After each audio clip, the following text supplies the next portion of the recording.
విశేషం చేత మన దేవనాథ జీవస్వామి ఇక్కడికి మనకు వేయించడం వారి యొక్క అనుగ్రహ భాషను మనకు వారు అనుగ్రహించేటువంటి ప్రవచనాన్ని నిశ్శబ్దంగా ఓపికగా వినోదవిధుగా వినిపరిస్తారని కోరుతున్నాం. స్వామివారిని అనుగ్రహించవలసిగా ప్రారంభిస్తున్నాం.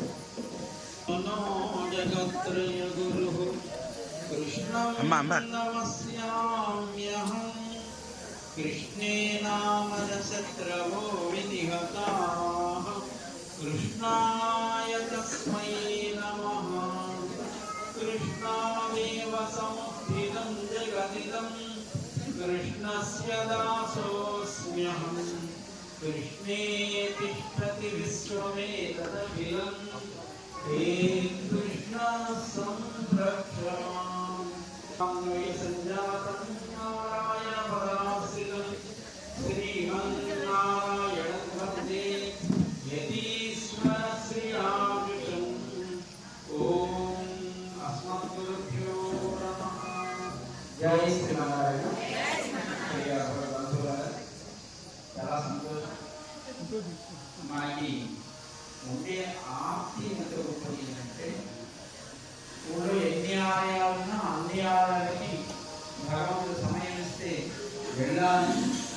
అమ్మని అమ్మవారి స్వామి చక్కగా సేవించుకోవాలి. ధనుర్మాసంలో కొన్ని వస్తువులు సమయాలని ఆయనే లోకానికి స్పష్టం చేశాడు.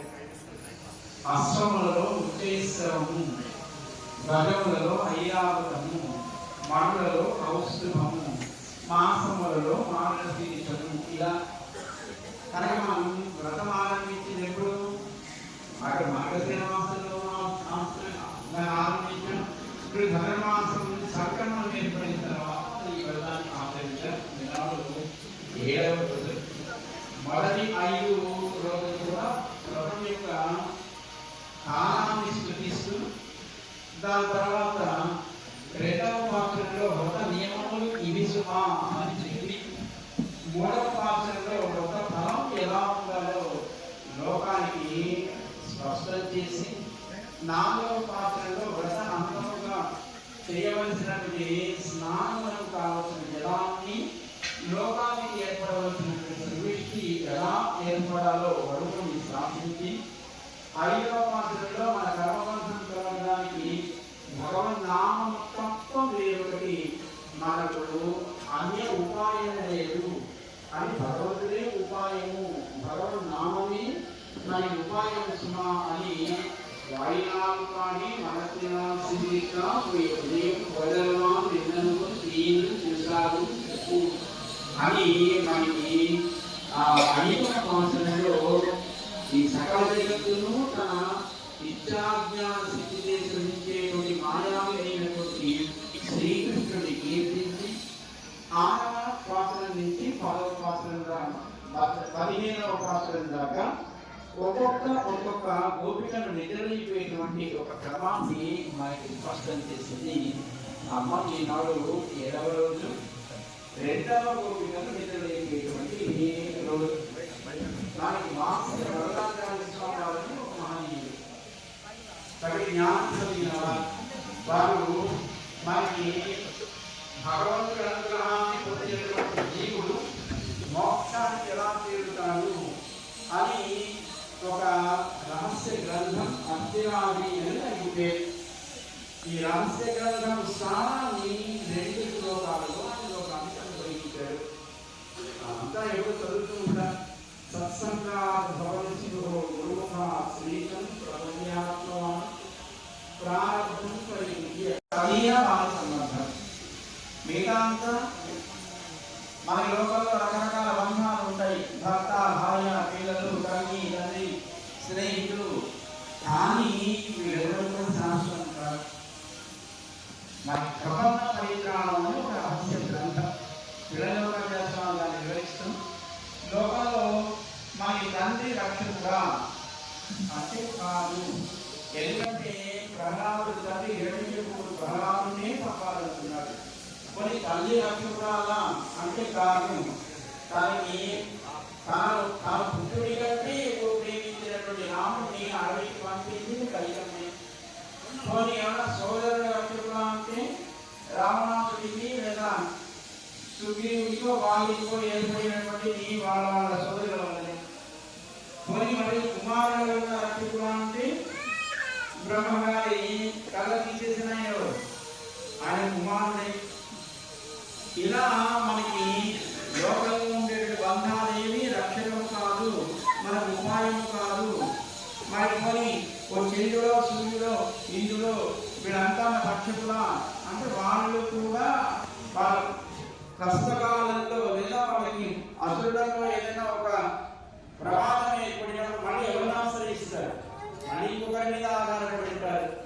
కొన్ని రుద్రుడు రక్షకుడా అంటే వాళ్ళ నాన్నగారి తలనే తీసినవాడు.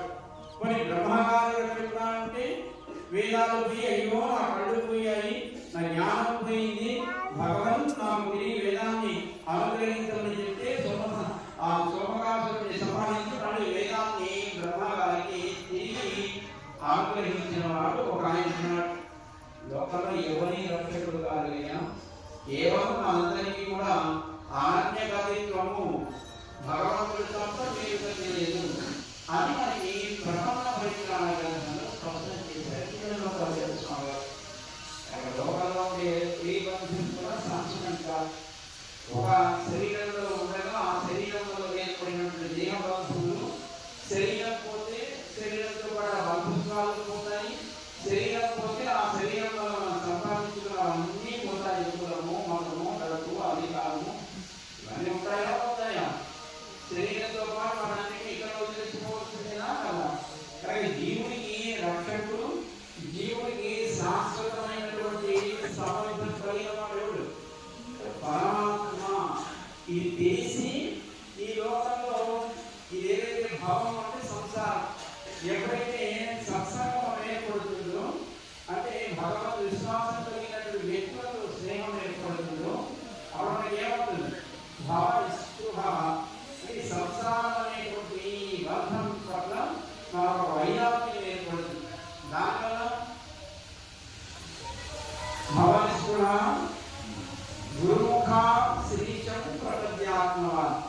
గురువు గారి ద్వారా ఆచార్యుల ద్వారా శ్రీశం మనకి ఏది శ్రేయస్సును, ఎవరిని మనం ఆశ్రయిస్తే మనకు శ్రేయస్సు, ఎవరిని మనం ఆశ్రయించడానికి శ్రేయస్సు అని పిలువబడుతుందో ఆ పరమాత్మ యొక్క జ్ఞానం మనకి ఏర్పడుతుంది. గురుముఖ శ్రీశం ప్రపద్యాత్మవాన్. గురుముఖ శ్రీశం ప్రపద్య ఆత్మవాన్.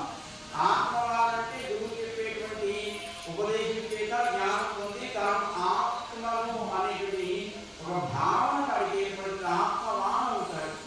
ఆత్మవాన్ అంటే ఆత్మకి లక్షణం చెప్తారు. దాసత్వము, శ్రేష్టత్వము భగవంతుడికే చెంది ఉండుట.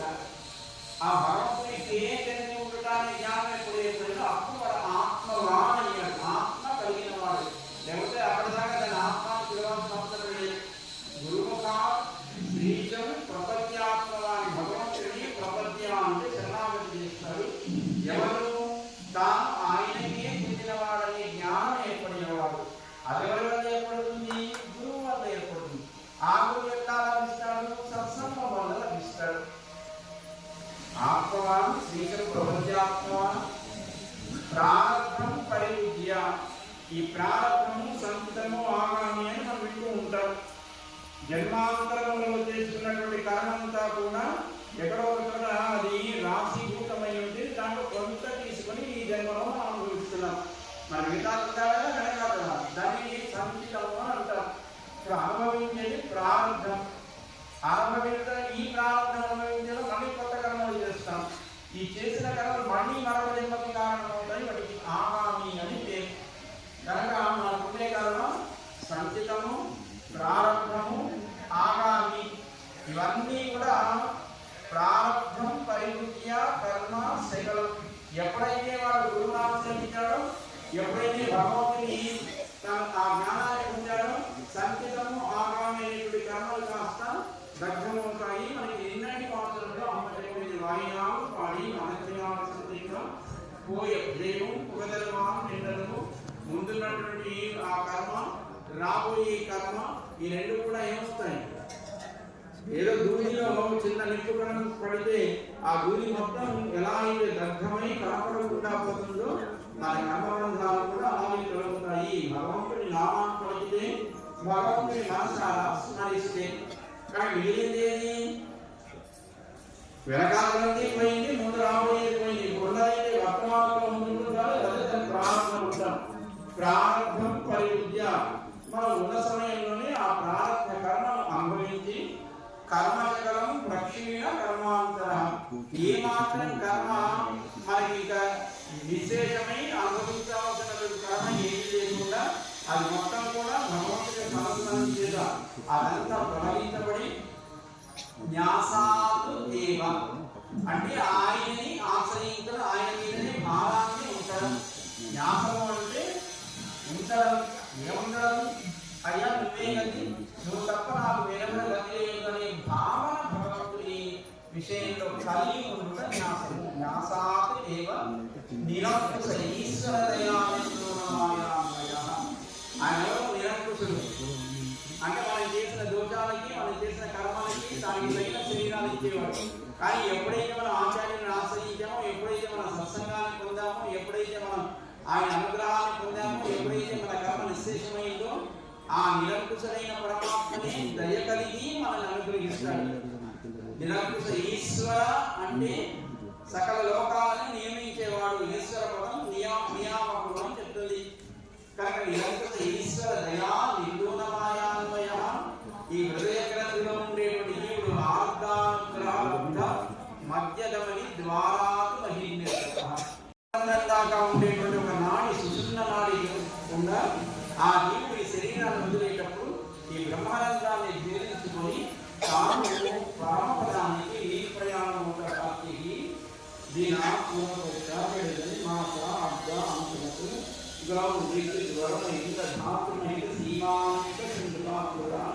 ఈ ప్రకృతి మండలంలో ఉండే అన్ని లోకాలని కూడా దాటుకొని ఆ ప్రకృతి మండలానికి పరమపదానికి మధ్యలో ఉండేటువంటి విరజానది అని ఒకటి ఉంటుంది.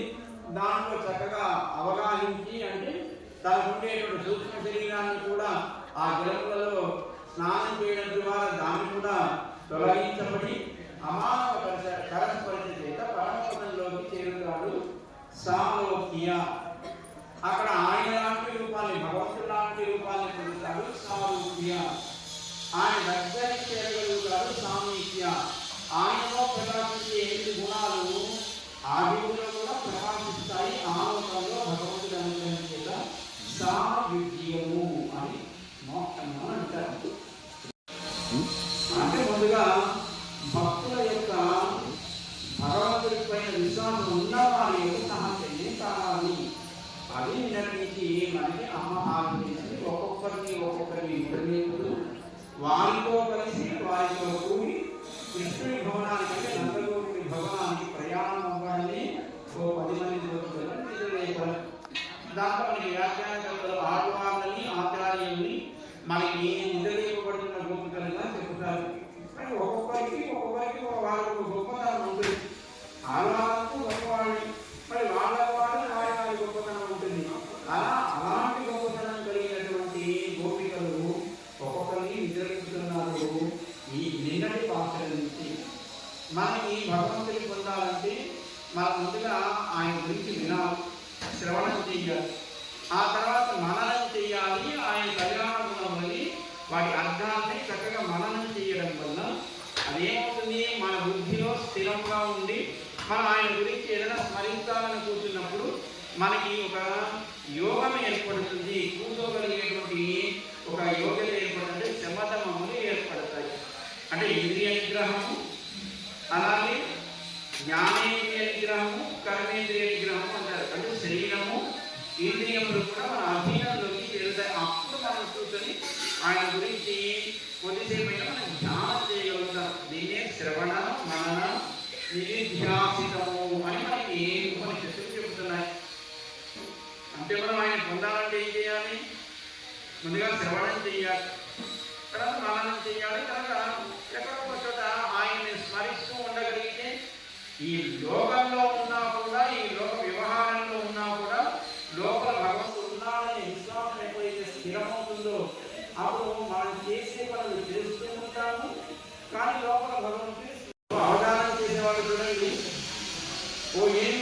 సరే సహస్రావధానాలు ద్విసహస్రావధానాలు పక్కన పెడితే అష్టావధానము అని మనకి చిన్నప్పుడు జరుగుతుంది. 8 మంది ఉంటారు శిక్షకుడు. ఒకళ్ళు ఒక సమస్య చెప్పమంటారు, ఒకళ్ళు శ్లోకం చెప్పమంటారు, ఒకళ్ళు రామిని వర్ణించమంటారు, ఒకళ్ళు అప్రస్తుత ప్రసంగమని ఈయన చెప్పడానికి సిద్ధపడేటప్పుడు ఆయన ఏదో ఒక మాట అనేస్తారు. దాని గురించి మాట్లాడేటప్పుడు ఆ బుద్ధిలో ఏదో ఆయన చెప్పాలి అని అనుకునేదాన్ని మళ్ళీ మర్చిపోయే ప్రమాదం ఉంటుంది కదా. అలా ప్రమాదం ఏర్పడాలని అప్రస్తుత ప్రసంగం ఉంటుంది. ఆ ప్రమాదం ఆయన గంటలు కొడుతూ ఉంటాడు. ఏ గంటలు కొట్టాడో చెప్పాలి, అవధానం పూర్తయ్యేదో. ఇది చేయగలుగుతున్నారా లేదా? పోనీ వాళ్ళంటే బాగా చదువుతున్నవాడు, మంచి జ్ఞానం ఉన్నవాడు. ఇంట్లో ఒక స్త్రీ పిల్లవాడి ఆలన పాలన చూస్తుంది, మొత్తం కావాల్సిన సంవత్సరాలు చూస్తుంది, మళ్ళీ ఆవిడ వంట చేస్తుంది, ఇటు తాను ఇష్టపడే సీరియల్స్ చూస్తూ ఉంటుంది. ఎన్ని చేయట్లేదు చేస్తున్నారా లేదా? మరి కొన్ని సీరియల్ చూస్తే కూడా వాడిపోయిందా? అవి బాగానే ఉంది, ఇది మనకి బాగానే ఉంది. కనుక అవధానం చేయడంలో మనకంటే మీకంటే గొప్పవాళ్ళు ఎవరు లేరు, మాకంటే కదా మీకంటే గొప్పవాళ్ళు ఎవరు లేరు. మరి అలాంటప్పుడు లౌకికమైన వ్యవహారాల్లో జీవనం సాగిస్తుంది భగవంతుని యొక్క స్మరణ మనం చేయలేమా? చేయగలుగుతామా లేదా? మనకి అమ్మో అదన్నీ పెద్దవాళ్ళండి, గొప్పవాళ్ళు, జ్ఞానులు, ఏదో మీలాంటి సన్యాసులు అనకండి. ఎవరికైనా ఏదైనా చేయాలనుకున్నప్పుడు ముందుగా దాని మీద ప్రీతి కలిగి ఉంటే దాన్ని మనం చేయగలుగుతాం. ప్రీతి లేకుండా దేన్ని మనం చేయలేం. ఆకలి లేని వాడికి అన్నం పెడితే విషం ఉంటుంది, కానీ ఆకలి ఉన్న వాడికి రుచి పట్టి లేని ఆహారం ఇచ్చినా అది వాడికి అమృతంగా వస్తుంది. ఆర్తి ఉండాలి, భగవంతుని పొందాలని ఆర్తి ఉండాలి. భగవంతుడు అంతగా ఉంటాడు. మన నిత్య జీవితంలో ఆయన్ని ప్రతి కర్మలోనూ స్మరిస్తూ మనం ముందుకు వెళ్ళగలిగితే ఆయన అనుగ్రహిస్తాడు. ఇది మనకి అమ్మ ఈ పాఠం ద్వారా లోకానికి కలిగించింది. తిరుపావై వ్రతం ద్వారా వీళ్ళంతా కూడా కృష్ణరామంలో మునిగిన వాళ్ళు కనుక చక్కగా నిద్రపోతున్నారు. కృష్ణుడే వస్తాడు మన కోసం అన్నట్టుగా. కనుక వాళ్ళని లేపే కావాలని మనకి శ్రవణ మనన నిత్యాసం అని మనకి కుదురుగా భగవంతుని స్మరించగలిగేటువంటి ఒక యోగము మనకి అమ్మ ఈ ధనుర్మాస వ్రతంలో మనకి స్పష్టంగా ఉపదేశం చేసేది. దాంట్లో రెండు సంవత్సరాలు శ్రవణం యొక్క వైభవాన్ని, ఆ తర్వాత కొన్ని మననం యొక్క వైభవాన్ని, ఆ తర్వాత కొన్ని ధ్యానం యొక్క వైభవాన్ని మనకి ప్రకటిస్తూ ఒక 10 యోగులను నిజమైనటువంటి క్రమాన్ని మనకి అందించింది. తద్వారా మనం ఇంత చెప్తున్నాం కదా, సత్సంగాలు భవనిష్ఠుగా గురువుగా శ్రీకం, అక్కడ ఆచార్యులు ద్వారా మంత్రోపదేశం, తద్వారా మంత్రనిష్ట కలిగి ఉంటాం. దానివల్ల భాగవత సహవాసం ఏర్పడుతుంది, దానివల్ల అమ్మ అనుగ్రహం ఏర్పడుతుంది. అమ్మ పుణ్యకాలంతో భగవంతుని మనం చేరగలుగుతాం. ఈ శరణాగతి విలాపుడి అని మనకి అమ్మ ఈ వ్రతం ద్వారా లోకానికి భగవంతుని పొందుట ఎంత సులభమో స్పష్టంగా తాను ఆచరించి మనందరి చేత ఆచరింపచేస్తుంది. తాను ఆచరించి ఫలాన్ని పొంది ఫలం ఇదిసునా అని నిరూపించింది. రంగనాథుడితో తాను చేరి భోగినాడు. రంగనాథుల కళ్యాణం చేసుకోవడానికి సిద్ధపడతాం. అంటే జీవుడు భగవంతుడి చేరిన, భగవంతుడు జీవుని తనతో చేర్చుకున్నా అది భగవంతుడికి జీవుడికి ఇరువురికి కూడా ఆనందం అవుతుంది అని శాస్త్రాలు చెప్తున్నాయి. ఆనందాన్ని అనుభవించేటువంటి కాలం కంటే దానికి భోగి అని మనం అనుభవించాం. అందుకోసమే మనకి మనం తీసుకునేటువంటి సంప్రదాయంలో పండుగలన్నింటినీ కూడా ఏదో కారణం ఉంటుంది. అలాగే అంతా కూడా పెద్దలు మన వేణుగోపాల స్వామి సన్నిధానంలో ప్రత్యేకంగా కూడా ధనుర్మాస వ్రతాన్ని ఆచరిస్తున్నారు. 7 రోజులు చక్కటి శ్రద్ధతో వ్రతాన్ని ఆచరించి ఆ వ్రతంలో ఉండేటువంటి వైభవాన్ని చక్కగా తెలుసుకోవడానికి సిద్ధపడి ఉన్న మీ అందరికీ కూడా ఆమెకు కూడా భగవంతుడి వైపు మనం నడిచేట్టుగా మనకు యోగ్యతలని అమ్మ అనుగ్రహించడానికి ప్రార్థన చేద్దాం. మీ అందరికీ కూడా మంగళాచరణ చేస్తాం. చక్కగా ఇక్కడ 2 సోదరుల నుండి ఈ సూర్యాపేట ప్రాంతాన్ని కూడా గురువు గారి సంబంధంతో ఎవరా గురువు గారు చిన్నజీయ స్వామి వారు ఇద్దరు చక్కటి సంస్కారాన్ని పొందింది, వేద అధ్యయనం చేసింది స్వామి దగ్గరే. కానీ ఇద్దరు ఒకరితో ఒకరు పోటీ పడతారు, సంప్రదాయాన్ని పోటీ లేకపోతే మనకి చేయాలనే ఉత్సాహం ఉండదు. సంపాదనలో పోటీ పడదు, సంపాదన కావాలనుకుంటే రాదు. అది దాని మీద పరిగెత్తగలి పరిగెత్తే గుణం కలిగేవాడు కాదు. వాళ్ళు చేసే పనుల వల్ల, వాళ్ళు చేసే ప్రచారం వల్ల వాళ్ళ జీవితం ఎలా కావాలో భగవంతుడు చక్కగా అలా నడిపిస్తున్నాడు కనుక వాళ్ళకి డబ్బు మీద లేకపోతే సంపాదన మీద పెద్దగా ఏ ఆశయం చేసుకుంటూ వెళ్ళడమే గురువు గారి సేవగా, సంప్రదాయ సేవ ఉన్న ప్రాంతంలో దాన్ని పంచడమే లక్ష్యంగా కలిగిన వాడు దాంట్లో మాత్రం పోటీ చక్కటి పోటీతో చక్కటి సంస్కారంతో ఇద్దరు మళ్ళీ ఒకరి మాట ఒకరికి చెప్పుకుంటారు.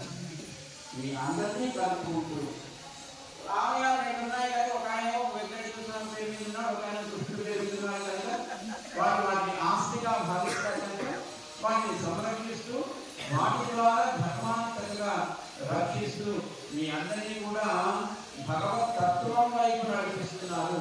వారి నిజంగా ఆచార్య అనుగ్రహానికి పాత్రులైన వారు వారి కుటుంబాలను నేను భావిస్తాను. అందుకే వారికి భగవంతుడు ఎప్పుడు తోడు ఉండాలి.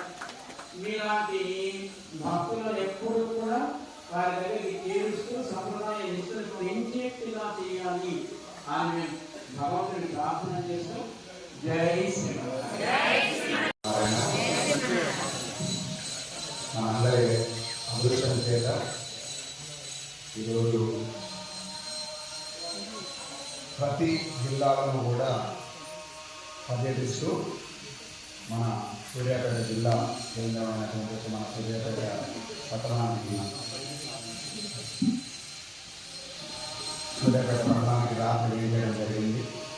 ధనుర్మాసం ప్రారంభమైనప్పటి నుంచి రోజు ఒక 3-4 గ్రామాలు పర్యటన చేస్తూ అక్కడంతా కూడా మన ఆధ్యాత్మిక వెదజల్లుతూ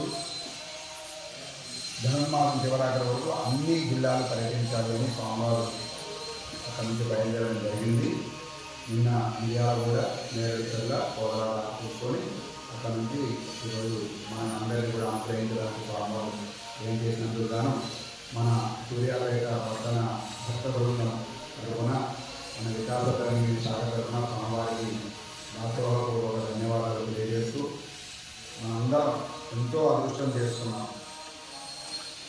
ఏం అదృష్టం అది అంటే మనందరం ఇవాళ మానవ జన్మ అనేది పొందడం అనేది చాలా చాలా దుర్లభమైనటువంటిది మనందరికీ వచ్చింది. అంటే మరి మిగతా వాళ్ళందరికీ మానవ జన్మ రాలేదండి అంటే కోట్ల కొలది మానవ జన్మలు వచ్చినటువంటి వాళ్ళు ఉన్నారు. అది పక్కన పెడతాం. దాంట్లో భగవంతుడి గురించి తెలుసుకునేటువంటి యొక్క బుద్ధి కలిగి ఉన్నటువంటి వాళ్ళలో మనం అది ఆనాడు రాముడి కాలంలో ఉన్నామో లేదు తెలియదు, ఉంటే ఎలా ఉన్నామో తెలియదు. కృష్ణుడి కాలంలో ఉన్నామో తెలియదు, ఉంటే ఎలా ఉన్నామో మాకు తెలియదు. కానీ వారి కాలంలో ఉన్నా ఉండకపోయినా ఏం పర్వాలేదు. కానీ భగవద్ రామానుజాచార్య స్వామి వారి పరంపరాగతంగా వస్తున్నటువంటి దాని ఆచార్య నిష్ట కలిగి దాన్ని ఈనాటి వరకు మనలాంటి వారికి అందించేటువంటి ఒక స్థానంలో ఉన్న మన జగదాచార్యులైనటువంటి చిన్నజీయ స్వామి వారు ఉన్న కాలంలో వారి శిష్యులుగా మనం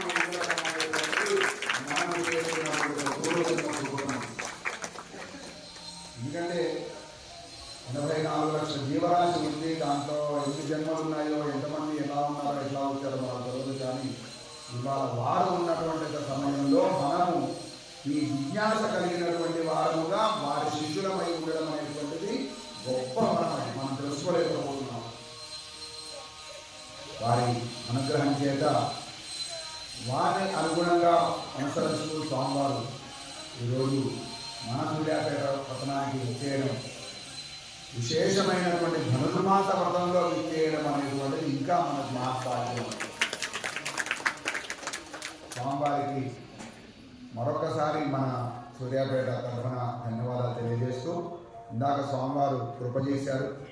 మనందరికీ భగవద్గీత ఇప్పటిదాకా మనమంతా కూడా అన్నీ చదువుతున్నాం. రామాయణం చదువుతున్నాం, తిరుప్పావై చదువుతున్నాం, విష్ణు సహస్రనామం చదువుతున్నాం, ఎన్ని చదువుతున్నాం. భగవద్గీతను వింటున్నాం. భగవద్గీత చదవాలని చెప్తున్నారు అప్పటి నుంచి కూడా. అవకాశం ఉన్నంత వరకు అక్కడ కోవల్లో ఇక్కడ కోవల్లో కూడా భగవద్గీతను చదవడం జరుగుతుంది. స్వామివారు ఇప్పుడు మనకు మన ఆచార్య జిఎస్ స్వామివారు సులభముగా విష్ణు సహస్రనామము, ఇప్పుడు మీరందరూ సుందరాకాండ దివ్య ప్రబంధం ఎలాగైతే పారాయణ చదువుతున్నారో అట్లా భగవద్గీతను కూడా సులభంగా నేర్చుకోవడానికి ఒక గ్రూపును ఏర్పాటు చేస్తున్నారు అందరి కోసం అని చెప్పి. అది లింక్ మనకు పంపిస్తారు, దాంట్లో చేరాలి మనం. ఆ గ్రూపులలో వారు ఇచ్చినటువంటి నిర్దేశం చేసేటువంటి దాంట్లో మనం కనుక దాంట్లో చేరి ఉంటే రోజు 2 శ్లోకాలు నేర్చుకోవాలి. పెద్ద కష్టమైన 2 శ్లోకాలు నేర్చుకోవడం, అది కూడా ఎక్కడ విడదీసి స్వామివారు మనకు చెబుతుంటే మనం చదివే విధంగా దాంట్లో మనకు పెడతారు. ఆ పదాలను శ్లోకాలను ఎక్కడికి ఆపాలి, ఎక్కడికి విడదీయాలి ఎట్లని వారు ఉపదేశం చేస్తూ ఉంటే దాన్ని మనం ఫాలో అవుతూ దాన్ని నేర్చుకొని ఆ 2 శ్లోకాలు మనం నేర్చుకోవాలి. ఆ రోజులో ఎంతసేపు పడుతుంది? మామూలుగా ఒక 10 సార్లు ఆలోచన చేస్తే అయిపోతుంది. ఒకసారి సోమవారం చెప్తుంటే మనం చేసి ఆ రోజు నేర్చుకోవాలి. ఉదయం పూట, సాయంత్రం పూట 8 గంటల నుంచి కూడా మరొక అది ఉంటుంది. దాంట్లో వారు సూచించినట్టుగా దాని వివరం అంతా కూడా ఆ శ్లోకానికి సంబంధించిన 2 శ్లోకాలకు సంబంధించినటువంటి వివరాలన్నీ కూడా సాయంత్రం పూట చెప్పడం జరుగుతుంది. దాన్ని మనం చాలా జాగ్రత్తగా వినాలి, మిస్ కాకుండా వినాలి. ఎందుకు అంటే అది అయిన తర్వాత మీకు ఒక 10 ప్రశ్నలు దాంట్లో ఇవ్వడం జరుగుతుంది. భగవద్గీతలో ఆ 2 శ్లోకాలకు సంబంధించినటువంటి ఒక 10 ప్రశ్నలు దానికి ఇవ్వడం జరుగుతుంది. దాన్ని మనం ఆన్సర్ చేయాలి. దాంట్లో ఇప్పుడంతా ఆన్లైన్ కదా, ఏ పెన్ను పేపర్ పట్టుకోవాల్సిన అవసరం లేదు. ప్రతి ఒక్కరి చేతిలో ఆండ్రాయిడ్ ఫోన్స్ ఉంటున్నాయి. దాంట్లోనే వినడం, దాంట్లోనే నేర్చుకోవడం, దాంట్లోనే ప్రశ్న జవాబులకు రైట్ ఆన్సర్లు మనం రాయడం. ఇలాగా మనం రోజు ఒక 2 శ్లోకాలు మనం చేస్తూ మరి 360 రోజుల్లో రోజు 2 శ్లోకాలు అంటే 700 శ్లోకాలు మనకు పూర్తి అవుతాయి. ఇంటూ ఒక 2 శ్లోకాలు 10, ఒక్కొక్క శ్లోకానికి 10 శ్లోకాలు ప్రశ్నలు చొప్పున మనం ఆన్సర్స్ మనం చేసుకుంటూ పోతే మరి 700 ఇంటూ 10 శ్లోకాలు వాటన్నిటిని కూడా అంటే క్షుణ్ణంగా ఒక శ్లోకానికి 5 ప్రశ్నలు, 2 శ్లోకాలకు 10 ప్రశ్నలు. అలాగా మనం 700 శ్లోకాలు నేర్చుకోవడంతో పాటు దాన్ని ఆ జవాబులన్నీ కూడా మనం నేర్చుకోవడం అంటే అర్థం కూడా మనం తెలిసిపోతుంది. ఇలాగ మనం నేర్చుకున్న తర్వాత జిల్లాల వారీగా మనం దాంట్లోనే ఆన్సర్స్ రాస్తాం కదా, ఆ రాసినటువంటి దాంట్లోంచి మన జిల్లాల నుంచి ఒక 3 ఎంపిక చేస్తారు కరెక్ట్గా దాంట్లో ఆన్సర్స్ ఇచ్చినటువంటి అన్ని జిల్లాల నుంచి. అలా చేసిన తర్వాత ఆ వచ్చిన 3 మళ్ళా శంషాబాద్లో ఒకసారి ఒక డేట్ నిర్ణయం చేసి వీళ్ళందరినీ అక్కడికి పిలిచి మళ్ళీ అక్కడ ఒక ఎగ్జామ్ కండక్ట్ చేస్తారు. దాంట్లో మళ్ళీ మొదటి 2, 3 స్థానాల్లో వచ్చినటువంటి వాళ్ళందరికీ రాబోయే 2026 సమతామూర్తి దగ్గర జరిగేటువంటి ఒక వార్షికోత్సవాల సందర్భంగా గీతా జయంతి, రాబోయే గీతా జయంతి నాటికి ఈ కార్యక్రమాన్ని పూర్తి చేసి స్వామివారి చేతుల మీదుగా ఒక పురస్కారాన్ని వారి మంగళాశాసనాన్ని పొందామని ఏ రూపంగా ఉంటుంది అనేది మనం తెలుస్తున్నారు. మరి అలాంటి అవకాశాన్ని మనం మిస్ చేసుకోవచ్చా? ఇప్పుడు మంగళాశాసనం స్వామివారు స్వయంగా వచ్చేటువంటిది. అమ్మో మేమేం చేయగలుగుతాం, దాన్ని ఏ ప్రశ్న రాయగలుగుతాం, మాకు ఏం తెలుసు మనం అనుకోవద్దు. మనము దాంట్లో వచ్చే అలా కనీసం అంటే ఇప్పుడు ఇందాక స్వామివారు చెప్పారు అక్కడ మాకు పిల్లవాడిని ఏదైనా పని చేయించాలన్నా మనం బుజ్జగించాలన్నా ఏం చేస్తారు?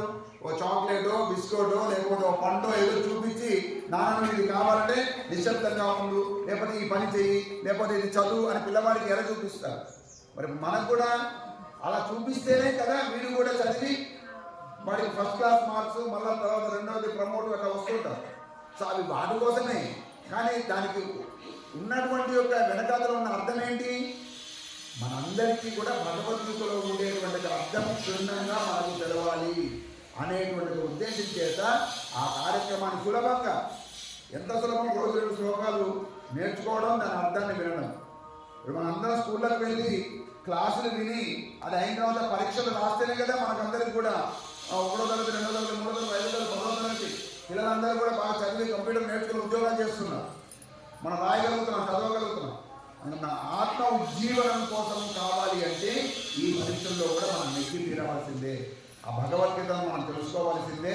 చక్కటి అవకాశం మనందరికీ, కష్టము లేకుండా ఎక్కువ కిలోమీటర్ల కొద్ది నడవాల్సిన అవసరం లేదు, బరువులు మోయాల్సిన అవసరం లేదు, కాయ కష్టం చేయాల్సిన అవసరం అంతకంటే లేదు, ఒళ్ళు శరీరాన్ని జరపవలసిన అవసరం లేదు. ఉన్న దగ్గర కూర్చొని మన చేతిలో వచ్చేటువంటి యొక్క శ్లోకాలను స్వామివారు ఉపదేశం చేస్తూ ఉంటే అందరికీ ఉన్నటువంటి వదిలేంటే నా ఫోన్ వదిలితే నాకు ఎక్కడ అయిపోతుంది అనుకుంటారు. అందుకని ఆ ఫోన్ కూడా వదిలేయకుండా మన చేతుల్లో పెట్టి మనకు అవకాశం కల్పిస్తున్నారు. ఏవో పిచ్చి పిచ్చి సీరియల్స్, అవసరం కానీ ఇంట్లో గొడవలు పుట్టించే సీరియల్స్, అత్తకు కోడలకు తోడి కోడలకు పంచాయతీలు పెట్టించే సీరియల్ చూసేదానికంటే, జీవితాన్ని నాశనం చేసుకోవడానికంటే ఉజ్జీవింపడం కోసము ఆ ఉండే ఆ వేల పేర్లు చేతిలో పెట్టుకున్నటువంటి దాన్ని మన ఉజ్జీవింపడం కోసం మనం ఉపయోగించుకుంటే మనమంతా ధన్యులం. ఇలాంటివన్నీ స్వామివారికి మహానుభావులు అవసరమా? ఇప్పుడు ధనుర్మాసం ఎక్కడో ఒక దగ్గర కూర్చొని స్వామివారు కూర్చొని తిరుపావి చదువుకొని వారు ప్రవచనం ఏదో చేసుకుంటుంటే నడవదా?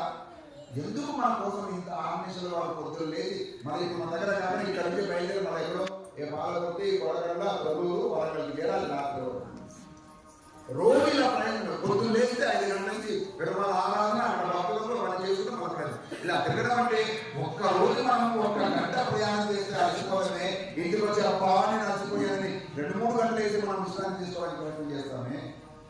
అలాంటిది మన లాంటి మన అందరినీ ఉజ్జీవింప చేయాలి, వీళ్ళకి విషయం తెలవాలి, భగవత్ తత్వం ఏంటో తెలవాలి అని వారు ఇంత ప్రయత్నం చేస్తుంటే మనలో మార్పు రాకపోతే ఇంకా ఈ సుడిగుండాల్లో పడి మనం తిరుగుదాం అనుకుంటే మనల్ని ఎవ్వరూ బాగు చేసేటువంటి వాడు ఉండడు.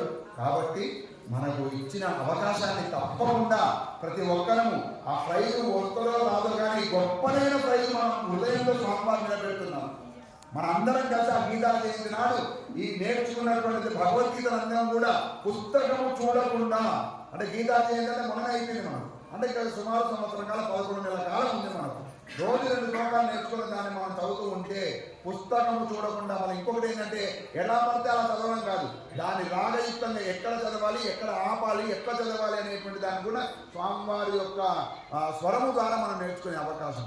నేర్చుకుంటే ఆ నాడంతా కూడా మనం ఒకసారి ఆ గీతాజ్యోతి కార్యక్రమాన్ని గుర్తు చేసుకుంటే అందరం కూడా లక్షలాదిగా అక్కడికి వెళ్ళి ఏకగొంతులతో మనందరం కూడా భగవద్గీత పారాయణ చేస్తే అంతకంటే ఈ శరీరానికి ఈ జన్మకు ఉండేటువంటి యొక్క గొప్ప అవకాశం మనకి ఏముంటుంది?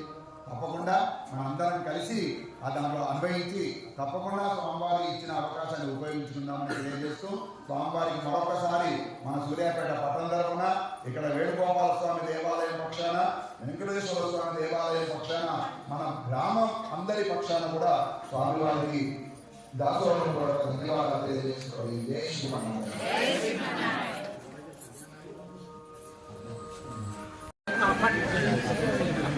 జై శ్రీమన్నారాయణ.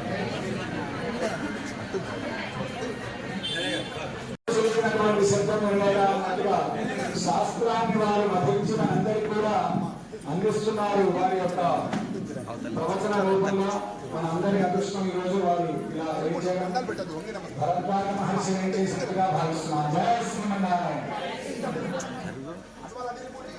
అయిపోయింది.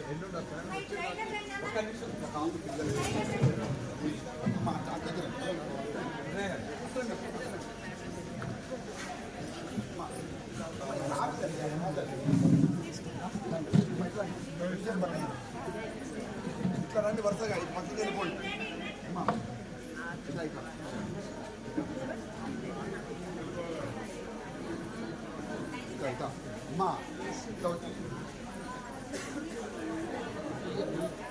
చిన్న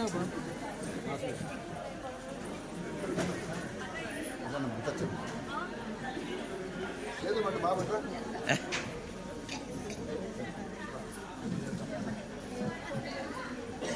మా అర్థం తినకపోతుంది.